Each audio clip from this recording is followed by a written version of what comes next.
નમસ્કાર વિદ્યાર્થી મિત્રો, આજે આપણે ધોરણ 12 સમાજશાસ્ત્ર પાઠ 6 સમૂહ સંચારના માધ્યમો અને સમાજ એના વિશેની થોડી સમજ મેળવવાનો પ્રયત્ન કરીશું। હાલ તો આપણે કોવિડ-19 મહામારીનો સામનો કરી રહ્યા છીએ, એટલે વર્ગની અંદર આપણે શિક્ષણ કાર્ય કરાવી શકીએ એ શક્ય નથી। હું અને તમે બંને જાણીએ છીએ કે વર્ગમાં જેટલી શિક્ષણ મેળવવાની મજા આવે છે એટલી અન્ય કોઈ માધ્યમ દ્વારા મજા આવતી નથી। પણ હાલની પરિસ્થિતિને ધ્યાનમાં રાખીને આપણે એવો પ્રયત્ન કરીશું કે જેથી કરીને તમે વધુને વધુ વધારે સારું શિક્ષણ અન્ય માધ્યમો દ્વારા પણ મેળવી શકો। તો આજે આપણે એ જ લક્ષ્યને ધ્યાનમાં રાખીને આપણું 6થું ચેપ્ટર જે સમૂહ સંચારના માધ્યમો અને સમાજ છે એના વિશેની આપણે થોડી સમજ મેળવીશું। આપણે તમે દરેક પુસ્તક ખોલશો એની અંદર તમે પ્રસ્તાવના તો વાંચી જ હશે। એ પ્રસ્તાવના વાંચો એટલે તમને થોડો બહુ અંદાજ તો આવી જ જાય કે આપણે સૌથી પહેલાં તો સમૂહ સંચારના માધ્યમો કોને કહેશું। પણ એની વાત કરતાં પહેલાં હું તમને અગાઉના ચેપ્ટરની થોડી વાત કરું તો તમને થોડો વધારે ખ્યાલ આવે। તમે 5મું ચેપ્ટર જોયું હશે, જેમાં તમે સામાજિક અને સાંસ્કૃતિક વિવિધ પ્રક્રિયાઓને સમજી છે। એ વિવિધ પ્રક્રિયાઓમાં તમે સંસ્કૃતિકરણ, પશ્ચિમીકરણ, વૈશ્વિકીકરણ, ખાનગીકરણ આ બધી જ પ્રક્રિયાઓને સારી રીતે તમે સમજવાનો પ્રયત્ન કર્યો અને આ દરેક પ્રક્રિયાનું કેટલું મહત્ત્વ છે એના વિશે પણ તમે સારી એવી સમજ મેળવી છે। તો અહીંયા આ પાઠની શરૂઆત કરતાં પહેલાં હું તમને સમજાવીશ કે તમે જ્યારે વૈશ્વિકીકરણની પ્રક્રિયા સમજ્યા હશો ત્યારે તમે એટલો એનો અંદાજ લગાવ્યો હશે કે વૈશ્વિકીકરણની પ્રક્રિયાની અંદર એને વધારે વેગવાન બનાવનાર કોઈ પ્રક્રિયા હોય અથવા કોઈ સાધન હોય, કોઈ માધ્યમ હોય તો તે વિવિધ સમૂહ સંચારના માધ્યમો છે। શું કામ? તો કે આપણે એ પ્રક્રિયાના અર્થની અંદર સમજ્યા કે વૈશ્વિકીકરણ એટલે શું, તો કે સમગ્ર વિશ્વને એક બનાવતી જે પ્રક્રિયા છે એને આપણે વૈશ્વિકીકરણ કહીએ। હવે તમને એટલો અંદાજ તો આવી શકે કે સમગ્ર વિશ્વને એક બનાવવું હોય તો એનો કોઈ હેતુ પાર પાડવો હોય કે બધા એક સાથે એક સરખી પ્રક્રિયા કરે, એક સરખું એનું રાજકારણ રહે, એક સરખી એની સંસ્કૃતિ રહે, એક સરખો એનો વેપાર ઉદ્યોગ, એ બધામાં થોડું બહુ ક્યાંક તમને સામ્યતાવાળું વાતાવરણ જોવા મળે તો એનું કોઈ મહત્ત્વનું માધ્યમ હોય તો એ આપણું સમૂહ સંચારનું માધ્યમ છે, માસ મીડિયા, જેને આપણે માસ મીડિયા શબ્દ પણ વાપરતા હોઈએ છીએ। તો હવે આ ચેપ્ટરની અંદર આપણે એવા જ વિવિધ પ્રકારના જે સમૂહ સંચારના માધ્યમો છે કે જેણે સમગ્ર વિશ્વની અંદર સંચાર ક્રાંતિ કરી છે અને એના થકી જ સમગ્ર વિશ્વની અંદર વૈશ્વિકીકરણની પ્રક્રિયા પણ વધુ વેગવાન બની છે। અહીંયા હું ક્યારની સમૂહ સંચારના માધ્યમો એ શબ્દ વાપરું છું, પણ તમારા માનસપટ ઉપર આ શબ્દ પડે ત્યારે સૌથી પહેલાં તમને એ સમજાવવું જોઈએ કે આપણે સંચાર કોને કહીએ છીએ, સંચાર એટલે શું, પછી આપણે એના માધ્યમો વિશેની આપણે થોડી બહુ સમજ મેળવી શકીએ। તમે સામાન્ય રીતે આમ તો વર્ગની અંદર આવો છો ને ત્યાં જ તમને સમજાઈ જશે કે તમે એક પ્રકારનો સંચારનો ઉપયોગ કર્યો છે। કેવી રીતના તમને સમજાવું? દાખલા તરીકે તમે જ્યારે શાળાનો બેલ વાગે છે, તમે ક્લાસમાં આવો છો, શિક્ષક અંદર આવે છે તો તમે શિક્ષકોને આદર આપો છો, માન સન્માન આપો છો, જેમ કે કોઈ નમસ્કાર કરતા હોય, સ્માઇલ આપતા હોય, તો એ એક પ્રકારનું સંચારનું જ એક વાતાવરણ ઊભું થયું। કેવી રીતના હું તમને કહું, કેમ કે જો તમે અંદર આવો છો, શિક્ષકને જોવો છો, શિક્ષક તમારા ફેસને જોવે છે, તમે હાથ જોડેલા હશે તો શિક્ષકને પણ ખ્યાલ આવે છે કે એમણે તમને આદર આપ્યો, માન સન્માન આપ્યું, નમસ્કાર કર્યા છે। તો આ એક પ્રકારની શું છે, સંચાર પ્રક્રિયા છે। ઘણી વખત તમે એવું જોયું હશે કે તમે શાળાની અંદર પ્રાર્થના સભાની અંદર બેહો છો તો એની અંદર તમે છાપું વાંચો છો, કંઈક એવી બધી ઇવેન્ટ રજૂ કરો છો કે એની અંદર તમે કોઈને કોઈ અન્ય એવા સાધનો વાપર્યા હશે, જેમ કે લખાણ કરીને, ગીત ગાઈને, પણ એ તમે ગાઓ છો, બીજા સાંભળે છે, એમાંથી જે કંઈ સમાજ મેળવે છે તો એને આપણે એક પ્રકારની સંચારની પ્રક્રિયા કહી શકીએ। અહીંયા તમને પ્રસ્તાવનાની અંદર તમે જોયું હશે તો સંચાર માટે ખાસ કરીને કોમ્યુનિકેશન શબ્દ એવો વાપરેલો છે। કોમ્યુનિકેશન એટલે તમે સમજી શકો, કોમ્યુનિકેશન એટલે આપણે મોટે ભાગે એમ જ કહેતા હોય કે મારું તમારું કોમ્યુનિકેશન સરખું ન થઈ શક્યું, આવો શબ્દ આપણે વારંવાર વાપરતા જ હોઈએ છીએ। એટલે આટલું તો આપણે સમજાય છે કે સંચારને અંગ્રેજીમાં કોમ્યુનિકેશન કહેવાય છે। કોમ્યુનિકેશન શબ્દની અંદર તમે જોશો તો એનો પહેલો શબ્દ લેટિન શબ્દ છે કોમન। એ કોમન એટલે એક પ્રકારે શું થાય, સમાન એવો અર્થ થાય છે. અને આ કોમન શબ્દ છે એ લેટિન ભાષાનો શબ્દ છે, જેને ભેગો કરીને કોમ્યુનિકેશન શબ્દ બનેલો છે. અને કોમ્યુનિકેશન માટે આપણે અલગ અલગ રીતે અલગ અલગ શબ્દો વાપરતા હોઈએ છીએ જુદી જુદી ભાષામાં. જેમ કે અહીંયા તમને હિન્દી ભાષામાં સંચાર, આપણે ગુજરાતીમાં સૂચના, સંસર્ગ, સંચાર વ્યવસ્થા વગેરે અનેક શબ્દો આપણે પ્રયોજતા હોઈએ છીએ. એટલે આટલું તો તમને સમજાઈ ગયું હશે કે આપણે સંચાર કોને કહીએ છીએ. પણ ખાસ કરીને એક બાબત મારે તમને એ સમજાવવી છે કે સંચાર ત્યારે જ શક્ય બને છે કે જ્યારે એની અંદર એકથી વધારે બે પક્ષો હોય. પછી એ પક્ષ સમૂહના સંદર્ભમાં હોઈ શકે છે, કોઈ એક વ્યક્તિની બીજી વ્યક્તિ સાથેની હોઈ શકે છે.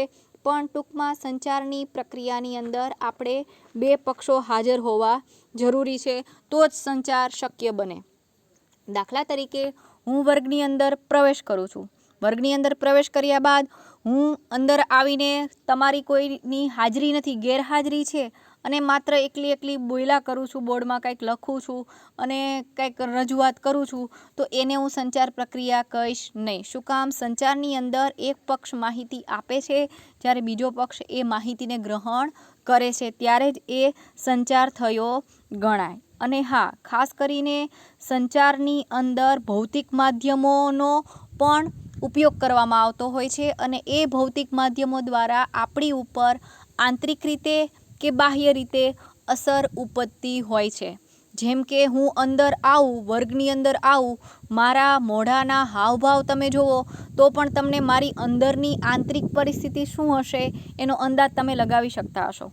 જો હું ક્લાસની અંદર સ્માઇલ સાથે એન્ટર થાવ તો તમને એમ થાય કે નહીં, આજે મેડમ અથવા બેન થોડા ખુશ છે, આજે આપણને વર્ગમાં મજા આવશે. પણ જો આવતા વેત સાથે હું ડસ્ટરને થોડું જોરથી કંઈક પછાડીશ, મોઢું મારું થોડું કંઈક અલગ તમને ભાવ પ્રગટ થાય, તો એ પણ તમે મારી અંદરનો ભાવ જોઈ શકો, મારી અંદરની પરિસ્થિતિને તમે જોઈ શકો. એટલે આ પ્રકારે તમે કહી શકો કે સંચારની અંદર જે તે બે પક્ષોની અંદર આંતરિક અને બાહ્ય બંને પ્રકારની અસર ઉપજે છે. જેમ કે હું બોર્ડ દ્વારા તે તમને કંઈક લખાણ લખી દઉં છું, ચોકનો ઉપયોગ કરીને તમને કંઈક માહિતી આપું છું, તો અહીંયા જો મેં બોર્ડ અને ચોકનો જે ઉપયોગ કર્યો એ મારા ભૌતિક માધ્યમો છે. પણ એ ભૌતિક માધ્યમો દ્વારા મારે તમને જે કાંઈ માહિતી આપવી છે એ માહિતીને હું વધારે સારી રીતના તમને આપી શકતી હોઉં છું. એટલે સંચારની પ્રક્રિયામાં આંતરિક અને બાહ્ય બંને પ્રકારના સાધનો છે એનો ઉપયોગ થતો હોય છે. આંતરિક એટલે મારા હાવભાવ દ્વારા પણ તમે સમજી શકો કે બેન શું કહેવા માગી રહ્યા છે. કોઈ વિદ્યાર્થીને હું ઊભો કરું છું કે ભાઈ તું જવાબ આપ, હવે મારા હાવભાવ જોઈને તમને ખ્યાલ આવી જશે કે બેન માફ કરી દેશે, કદાચ જવાબ આવડ્યો કે નથી આવડ્યો, અથવા ચલાવી લેશે કે નહીં, એનો અંદાજ તમે લગાવી શકો છો. એટલે ટૂંકમાં સંચારની પ્રક્રિયાની અંદર આંતરિક અને બાહ્ય બંને પાસાઓની અસર તમે જોઈ શકો છો. વળી એક બાબત એ મારે તમને ખાસ સમજાવી દેવી છે કે સંચાર પ્રક્રિયા ક્યારથી શરૂ થાય. તો કે સંચારની પ્રક્રિયા છે એ મોટે ભાગે તમે જુઓ ને તો આપણે જ્યારે જન્મ લઈએ છીએ બાળક તરીકે, ત્યારથી જ આ પ્રક્રિયા શરૂ થઈ જાય છે. અને આપણે જ્યારે મૃત્યુ પામીએ છીએ ત્યાં સુધી આ પ્રક્રિયા આપણી સતત શરૂ જ રહે છે. કેવી રીતના? તો કે જો આપણને એમ થાય કે બાળક તો હજી આપણે જન્મે છે ત્યારે એને આપણે કાંઈ માહિતીની કરવી હોય તો એની પાસે ભાષા, વાણી એવું તો કાંઈ બોલી તો છે નહીં કે જેથી કરીને કંઈક માહિતી આપી શકે કે લઈ શકે. નહીં, જુઓ, બાળક જ્યારે ભૂખ્યું થાય છે ને ત્યારે રડે છે, એટલે આપણે તરત એની કાંઈ પણ તકલીફ હોય એના પ્રત્યે આપણું ધ્યાન ખેંચાય છે. પછી એને ભૂખ લાગી હોય, બીજી કોઈ અગવડતા હોય, એને કાંઈ પ્રોબ્લેમ હોય તો એ રડવાનું સતત શરૂ કરી દે છે, જેથી કરીને આપણે એવો અંદાજ લગાવી શકીએ છીએ કે બાળકને કંઈક વાંધો છે.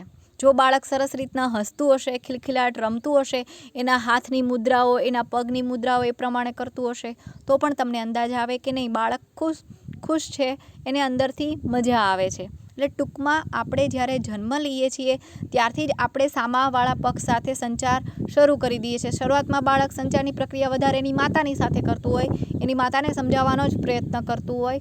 અને આ સંચારની પ્રક્રિયા આપણે જ્યાં સુધી મૃત્યુ પામીએ ત્યાં સુધી પ્રક્રિયા સતત શરૂ જ રહે છે. ટૂંકમાં કેવું હોય એટલું તો હું સામાન્ય પ્રસ્તાવનાની અંદર તમને કહી શકું કે આ પ્રકરણની અંદર આપણે સંચાર શું છે એનો અર્થ આપણે સારી રીતના સમજવાનો પ્રયત્ન કરીશું, એની પ્રક્રિયા એની સમૂહ ઉપર કેવી અસર છે, એમાં લોક, માધ્યમ, સમૂહ માધ્યમો અને તેનો પ્રાથમિક આપણે ખ્યાલ શું છે એનો આપણે થોડો બહુ અંદાજ લગાવવાનો પ્રયત્ન આ ચેપ્ટરની અંદર કરશું. હવે તમે જુઓ, પ્રસ્તાવના પછી આપણને સંચારની વ્યાખ્યાઓ આપેલી છે. એ વ્યાખ્યાઓની અંદર આપણે પહેલી જ વ્યાખ્યા જોઈએ તો એડવર અને એમ્બ્રીની છે. શું નામ છે? એડવર અને એમ્બ્રી. તો એ શું કહે છે? તો એમ કહે છે કે સંચાર એ માહિતી, વિચારો અને વલણોને એક વ્યક્તિથી બીજી વ્યક્તિ સુધી પરિવર્તિત કરવાની એક કલા છે. બરાબર સમજાઈ ગયું? તમે સમજી શકો કે સંચારની અંદર મેં પ્રસ્તાવનાની અંદર જ વાત કરી છે કે આપણે સંચારની અંદર બે પક્ષો હોય છે. એની બે પક્ષની અંદર આપણે માહિતી, આપણા વિચારો, આપણા જે કાંઈ વલણો છે એને આપણે એક વ્યક્તિથી બીજી વ્યક્તિ સુધી પહોંચાડવાનો પ્રયત્ન કરીએ છીએ. જેમ કે હું વર્ગની અંદર આવું છું તો વર્ગની અંદર મારો જે મુદ્દો છે એના વિશેની મારી પાસે જે કાંઈ માહિતી છે, એના વિશેના મારા જે કાંઈ વિચારો છે, મારા એના પ્રત્યેના શું વલણો છે એને હું તમારી સુધી પહોંચાડવાનો પ્રયત્ન કરું છું. બીજી વ્યાખ્યા તમે જોશો તો વિદ્યુત જોશીની. વિદ્યુત જોશી શું કહે છે? વિદ્યુત જોશી કહે છે કે વ્યક્તિ પોતાના વિચારો, લાગણીઓ, ઉર્મિઓ, ઈચ્છાઓ કે ઇન્દ્રિયગત અનુભવો જેવી આત્મલક્ષી, માનસિક, અમૂર્ત બાબતોને ભાષા કે અન્ય કોઈ અર્થપૂર્ણ માધ્યમ દ્વારા બીજી વ્યક્તિમાં પ્રત્યાયિત પસાર કરે તે પ્રક્રિયાને આપણે પ્રત્યાયન તરીકે ઓળખીએ છીએ. બરાબર? સેમ જેવું એડવર્ડ એમ્બ્રી કહે છે એવું જ વિદ્યુત જોશી પણ એ થોડી વધારે સરળ ભાષામાં સમજાવવાનો પ્રયત્ન કર્યો. એમાં શું કીધું છે કે વ્યક્તિ પોતાના વિચારો છે, લાગણીઓ છે, ઉર્મિઓ છે, ઈચ્છાઓ છે કે એની અંદર વ્યક્તિગત એના જે કાંઈ અનુભવો છે, એની માનસિક જે કાંઈ પરિસ્થિતિ છે કે જેને આપણે અંદરથી જોઈ નથી શકતા પણ એના હાવભાવ દ્વારા અંદાજ આપણે ચોક્કસપણે લગાવી શકીએ. જેમ કે મેં શરૂઆતમાં જ કીધું કે હું ક્લાસની અંદર આવું, મારા મોઢાના હાવભાવ જોઈને તમે મારી માનસિક પરિસ્થિતિ કેવી છે એ વિશેનો તમે અંદાજ લગાવી શકો છો. એટલે ટૂંકમાં પ્રત્યાયનની પ્રક્રિયાની અંદર એક પક્ષ બીજા પક્ષ સુધી પોતાની જે કાંઈ ઈચ્છાઓ છે, પોતાની પાસે જે કાંઈ માહિતી છે, પોતાની જે કાંઈ લાગણીઓ છે, પોતાના અનુભવો છે એને શેર કરે છે. બરાબર? સમજાઈ ગયું? ત્યારબાદની એક વ્યાખ્યા કીથ ડેવિડ નામના વ્યક્તિએ પણ આપેલી છે. એણે સાવ સરળ શબ્દોમાં એવું કીધેલું છે કે સંચાર પ્રત્યાયન એટલે એક વ્યક્તિ કે સમૂહથી બીજી વ્યક્તિ કે સમૂહમાં કોઈ સૂચન અથવા ભાવ પહોંચાડવાની પ્રક્રિયા. જે આપણે બે આ વ્યાખ્યા જોઈ એડવર્ડ એમ્બ્રી અને વિદ્યુત જોશી, એવી જ વ્યાખ્યાનો સાર કાંઈક કે ડેવિડ નામના જે વિદ્વાન છે એમણે પોતાના શબ્દોની અંદર આપેલો છે. ટૂંકમાં આપણે એમ કહેવું હોય તો એટલું ચોક્કસપણે કહી શકીએ કે સંચાર એક એવું માધ્યમ છે કે જેના દ્વારા વ્યક્તિઓ કે સમૂહો વચ્ચેની પરસ્પર જે કાંઈ ભાવનાઓ છે, જે કાંઈ આકાંક્ષાઓ છે એનું આદાન પ્રદાન સતત થતું રહે છે. મેં હમણાં જ તમને કીધું કે મારે કાંઈ તમને આપવું છે અને તમારે કાંઈક મને પૂછવું છે તો એ ક્યારે શક્ય બને કે આપણે બંને પક્ષો એકબીજા સામસામે આવીને એકબીજાની વાતચીતો દ્વારા, કોઈ સાધનો દ્વારા તમે જે કાંઈ રજૂઆત કરો તો એના દ્વારા આપણે સતત આપણી જે કાંઈ ઈચ્છાઓ, આપણી લાગણીઓ, આપણી ભાવનાઓ એનું આપણે આદાન પ્રદાન કરી શકીએ. એટલે ટૂંકમાં આ જે કાંઈ સંચારની પ્રક્રિયા છે એમાં બે પક્ષ છે. એક બાજુ સંદેશ મોકલે છે, બીજો સંદેશ એને લે છે અને સામે એને જે કાંઈ પ્રતિક્રિયા આપે છે. દાખલા તરીકે હું ક્લાસની અંદર આવું છું એટલે હું તમને કંઈક પ્રશ્ન પૂછું છું તો હું સંદેશો મોકલનાર અને તમે એ સંદેશો લ્યો છો, એની સામે તમારે કંઈક કહેવું છે, તમે કંઈ જવાબ વળતો આપો છો તો એ તમારી એક પ્રકારની મારી તરફની પ્રતિક્રિયા છે. હા, એક બાબત ખાસ મહત્ત્વની નોંધ કરવા જેવી છે કે સંચારની પ્રક્રિયાની અંદર સામો પક્ષ પ્રતિક્રિયા આપે એ ખૂબ જ મહત્ત્વનું છે. જો હું વર્ગની અંદર આવું, હું માત્ર ને માત્ર સતત બોલ્યા કરું અને તમારો કોઈ પ્રતિસાદ ન આવે તો એ પ્રત્યાયનની પ્રક્રિયા યોગ્ય થઈ કહેવાય નહીં. પણ હા, તમે સામો સરસ પ્રતિસાદ આપો, વળતો હું કાંઈ પણ ક્વેશ્ચન કરું, તમે રિપ્લાય આપો, એના આધારે મને ખબર પડે કે મારે તમને કેટલી માહિતી આપવાની જરૂરિયાત છે, શું બાબતને વધારે સમજાવવાની જરૂરિયાત છે, એ બધું આપણે વધારે સારી રીતના સમજી શકીએ. હવે ત્યારબાદનો આપણે મુદ્દો જોઈએ તો કે સંચારની લાક્ષણિકતાઓ.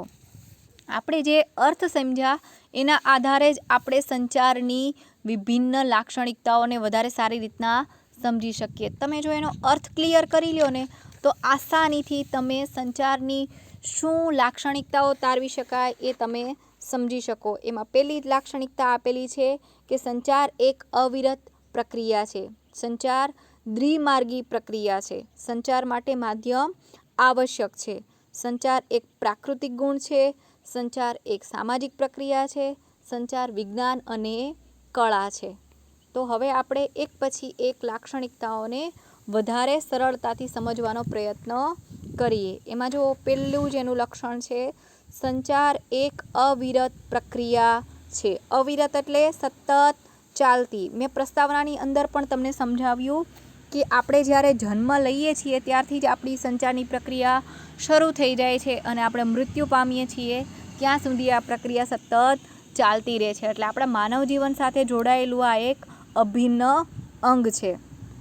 આપણે પ્રત્યાયન વિના ક્યારેય એક વ્યક્તિ બીજી વ્યક્તિને કાંઈ માહિતી આપી શકતી નથી. મારે તમને કંઈક કહેવું છે, મારે તમને કંઈક મારી વાત જણાવવી છે, તો મારે તમારી સાથે પ્રત્યાયન કરવું પડે, સંચાર કરવો પડે, તો જ તમે મારી અંદરની જે કાંઈ ભાવનાઓ છે, લાગણીઓ છે, મારે તમને કંઈ સંદેશ આપવો છે, સલાહ આપવી છે, મારો કાંઈ મંતવ્ય રજૂ કરવો છે કે શિક્ષણ તમને આપવું છે, એ હું તમારી સાથે પ્રત્યાયન કર્યા વગર કહી શકું નહીં. એટલે સંચારની પ્રક્રિયા તો આપણે આપણી જરૂરિયાતો પૂર્ણ કરવા માટે કરવી જ પડે. તમારે જમવું છે તો તમારે મમ્મીને કહેવું પડે કે મમ્મી મને ભૂખ લાગી છે, મને જમવાનું આપો. તમે બહાર રમવા ગયા છો, બહાર રમીને આવ્યા, કોઈની સાથે કાંઈ વાતચીત થઈ છે, કાંઈ બીજી કોઈ એવો ઝઘડો થયો છે, તો એ ઘરે આવીને તમે તમારા મમ્મીને જણાવો નહીં તો એના વિશે કાંઈ જાણી શકવાની નથી. એટલે સતત આપણે જે કાંઈ જીવન જીવીએ છીએ એની અંદર આપણે સૂચના, આદેશ, નિર્દેશ, સલાહ, મંતવ્ય, શિક્ષણ, પ્રેરણા, પ્રેમ, ભાવનાઓ, આ બધું તો આપણે સતત ચાલ્યા જ કરવાનું. એટલે તમે એટલું ચોક્કસપણે કહી શકો કે સંચાર એ એક અવિરત ચાલતી પ્રક્રિયા છે. બીજું એનું લક્ષણ તમે જુઓ તો સંચાર શું છે? દ્વિમાર્ગી પ્રક્રિયા છે. દ્વિમાર્ગી એટલે મેં સમજાવ્યું તેમ કે જો મારે સંચાર કરવું છે, પ્રત્યાયન કરવું છે, માહિતી આપવી છે, તો સામે લેવાવાળું પણ હોવું જોઈએ.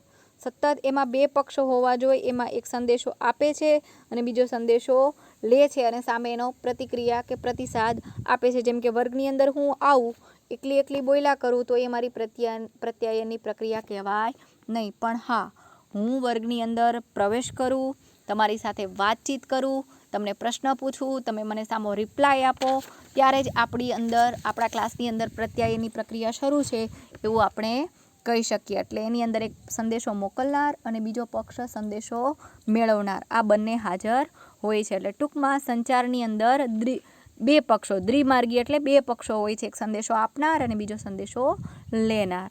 ત્યારબાદનું આપણે ત્રીજું લક્ષણ જોઈએ તો સંચાર માટે કોઈ માધ્યમ આવશ્યક છે.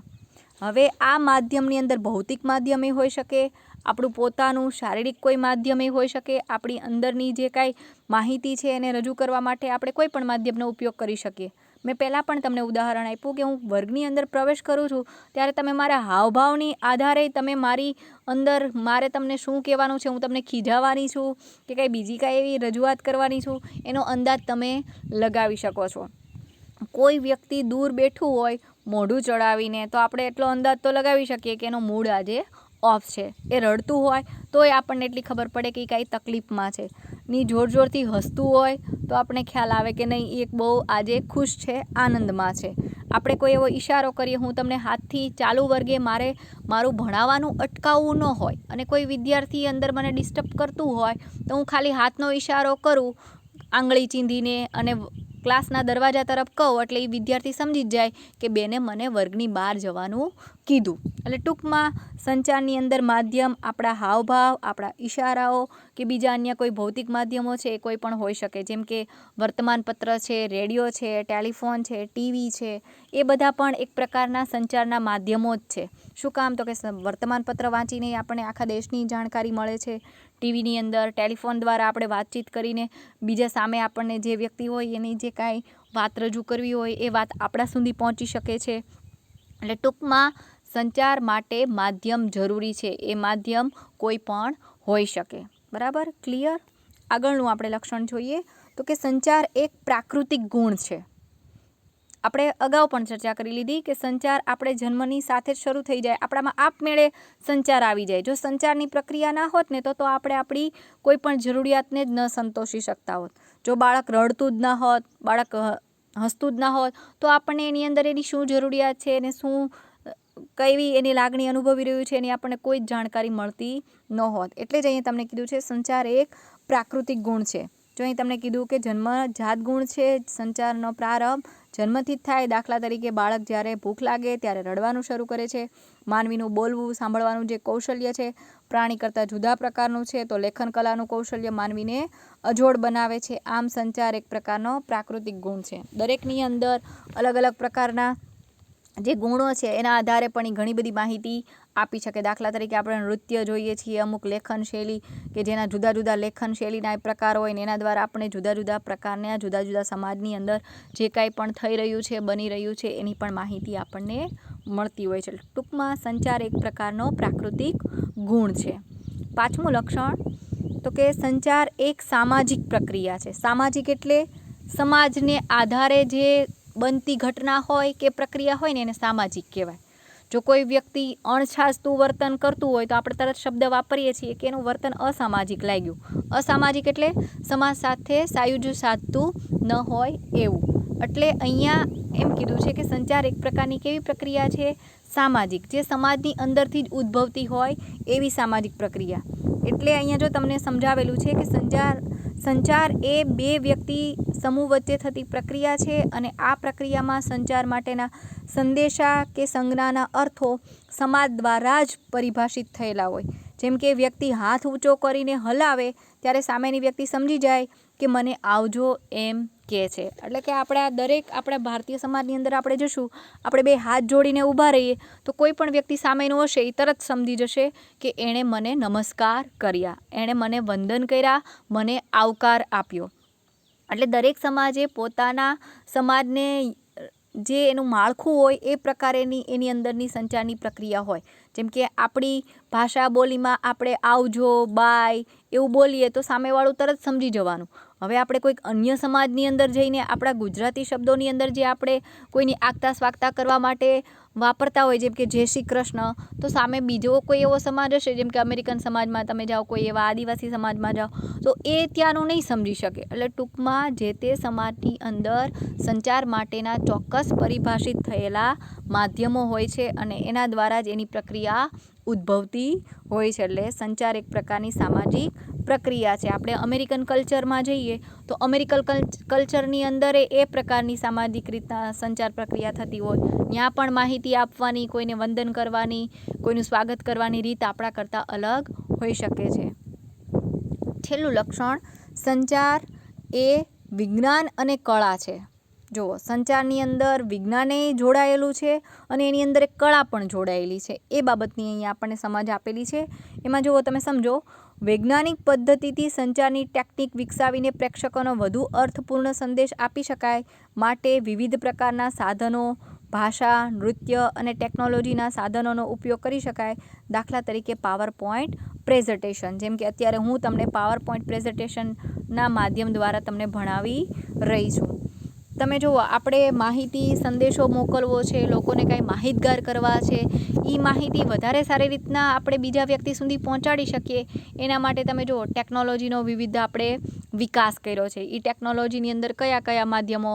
તો કે આપણે ટીવી છે, મોબાઈલ છે, બીજા એવા ઘણા બધા આવિષ્કાર છે કે જે કોઈને કોઈ રીતે આપણને વધુને વધુ સારી એવી ઉપયોગી માહિતી પૂર્ણ પાડે છે. વળી તમને ભાષા છે, એ ભાષા પણ એક પ્રકારની કળા છે. તમે જુઓ, દરેકની ભાષા અલગ અલગ. આપણે કળાની અંદર ભણ્યા છીએ ધોરણ 10ની અંદર સાંસ્કૃતિક વારસાની અંદર, એની અંદર નૃત્ય, તો નૃત્યના અલગ અલગ પ્રકારો અને દરેક નૃત્યની અંદર પણ કાંઈક ને કાંઈક મેસેજ હોય છે, આપણને કાંઈક ને કાંઈક માહિતી આપે છે. એટલે ટૂંકમાં સંચારની અંદર વિજ્ઞાન અને કળા બંને સમાયેલા છે. આપણે નૃત્યની કળા તમે જુઓ તો એની અંદર એ શું કહેવા માગે છે, એનો ભાવાર્થ શું છે એ આપણે સારી રીતના સમજી શકીએ છીએ. ટૂંકમાં એટલું આપણે કહી શકીએ કે સંચારની પ્રક્રિયાની અંદર આ મહત્ત્વના 6 લક્ષણો છે. ત્યારબાદનો આપણે મુદ્દો સમજીએ તો કે સંચારની પ્રક્રિયા. હવે સંચારની પ્રક્રિયા સમજીએ તો એની અંદર આટલી સમજ મેળવ્યા પછી એટલું આપણે ચોક્કસપણે કહી શકીએ કે સંચાર પ્રત્યેક માનવ સમાજની એક મહત્ત્વની અનિવાર્ય જરૂરિયાત છે.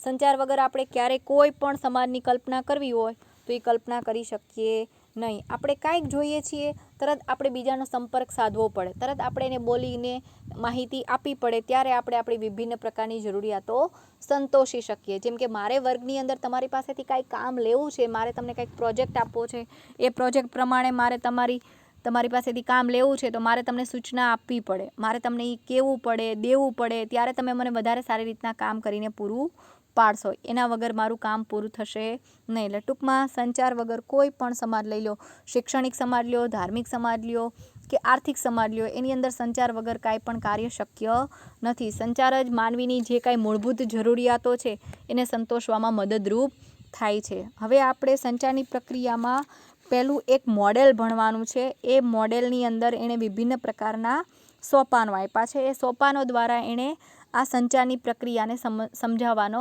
પ્રયત્ન કર્યો છે. પહેલું મોડેલ છે ઓસગુડ અને વિલ્બર શ્રેમનું મોડેલ.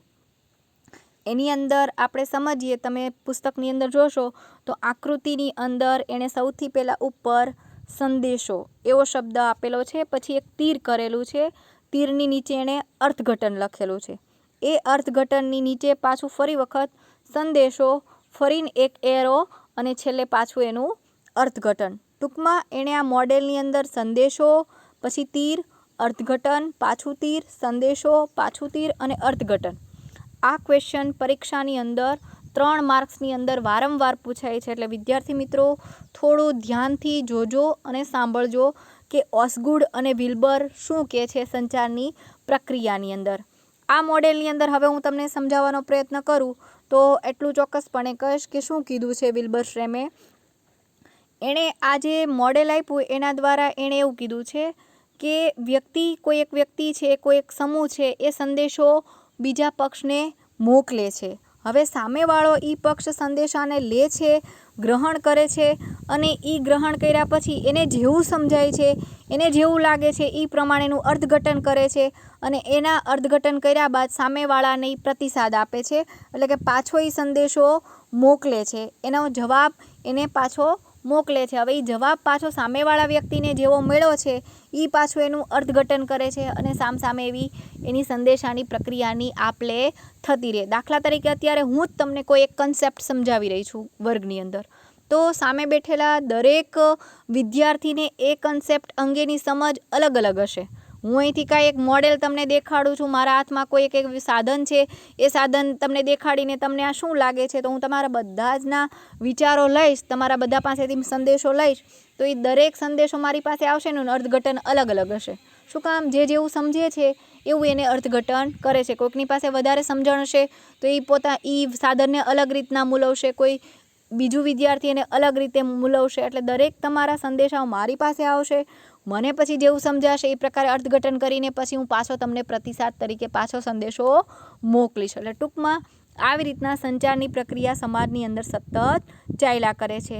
ત્યારબાદનું આપણે બીજું મોડેલ સમજીએ તો ડેવિડ બર્ગોનું SMCR મોડેલ. આ મોડેલની અંદર તમે આકૃતિમાં જોશો તો એમાં એક શબ્દ એણે શોર્ટમાં ઇંગ્લિશ નામ આપ્યું છે SMCR. પરીક્ષાની અંદર આ શોર્ટ નેમ પૂછાય છે કે SMCRનું પૂરું નામ શું છે, તો આપણને ખ્યાલ હોવું જોઈએ કે આ ડેવિડ બર્ગોનું મોડેલ છે જેનું શોર્ટ નેમ SMCR છે. S એટલે સોર્સ, M એટલે મેસેજ, C એટલે ચેનલ અને R એટલે રિસીવર. તો ટૂંકમાં આની અંદર તમે ડેવિડ બર્ગોનું જે મોડેલ છે એનું મૂલ્યાંકન આપણે કરીએ તો એમાં સૌથી પહેલાં સોર્સ એટલે એનો મતલબ શું થાય, તો કે પ્રેષક, સંદેશો મોકલનાર. મેસેજ એટલે જે કાંઈ માહિતી આપવાની છે એ માહિતી. ચેનલ એટલે કોઈ એવું માધ્યમ, જેમ કે માધ્યમ એટલે અત્યારે આપણે વર્ગની અંદર શિક્ષણ મેળવીએ છીએ તો આપણું માધ્યમ શું થાય, આપણો ક્લાસરૂમ. અને ક્લાસરૂમની અંદર વિદ્યાર્થીઓ જે કાંઈ માહિતી લે છે એને એ રિસીવર કહેવાય, પ્રાપ્ત કરતા. તો આજે વિદ્યાર્થી મિત્રો, આજે આપણે આ વર્ગની અંદર અહીંયા સુધી રાખીએ છીએ. ફરી બીજા વર્ગમાં આપણે જ્યારે મળશું ત્યારે એનાથી વધારે આગળ માહિતી મેળવવાનો પ્રયત્ન કરીશું. Thank you.